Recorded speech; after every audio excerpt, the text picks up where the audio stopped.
মুরারিয়ার রেলওয়ের আন্ডারপাসে জল জমে ভোগান্তি স্থানীয় থেকে লরি চালকদের। এদিন 22শে মে বৃহস্পতিবার সকালের দিকেই সেই চিত্র উঠেছে আমাদের ক্যামেরায়। জানা গিয়েছে, গতকাল রাত্রে 1 ঘন্টার বৃষ্টিতে জল জমে যায় রেলওয়ে আন্ডারপাসে। তার কারণ, রেলওয়ে আন্ডারপাস দিয়ে যান চলাচল পুরোপুরি বন্ধ হয়ে যায়। গতকাল রাত্রের দিক থেকেই পুরোপুরি যান চলাচল বন্ধ হয়ে গেছে। তবে আজ বৃহস্পতিবার সকাল থেকে পাম্প লাগিয়ে জল বের করার কাজ শুরু করেছে রেলের পক্ষ থেকে।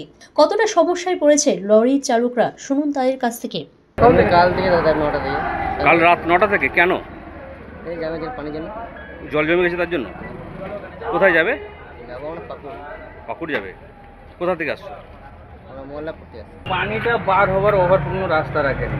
একটা সে মোটরের মানে ভরসায় রেখে দিয়েছে। এই পানিটা সেই মোটরের দ্বারা পানিটা জমা হবে, তখন পানিটা করা যাবে, মারা যাবে। কিন্তু আপনার মোটর হয়তো কোনো সময় খারাপ হয়ে যাচ্ছে, হয়তো রাত্রের সময় বৃষ্টি হয়তো হয়ে গেল, পানি জমা হয়ে গেল, সেই সময় লোক নাই, এই কারণে এত পানি জমা হয়ে। সবারই সমস্যা, আমাদের একা পাবলিকে যেতে পারছি না, আমরা যেতে পারছি।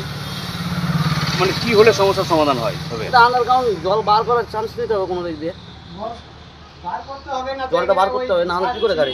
এখন তো বর্ষা পড়েই নেই, সামনে তো বর্ষা বাকি রয়েছে এখন।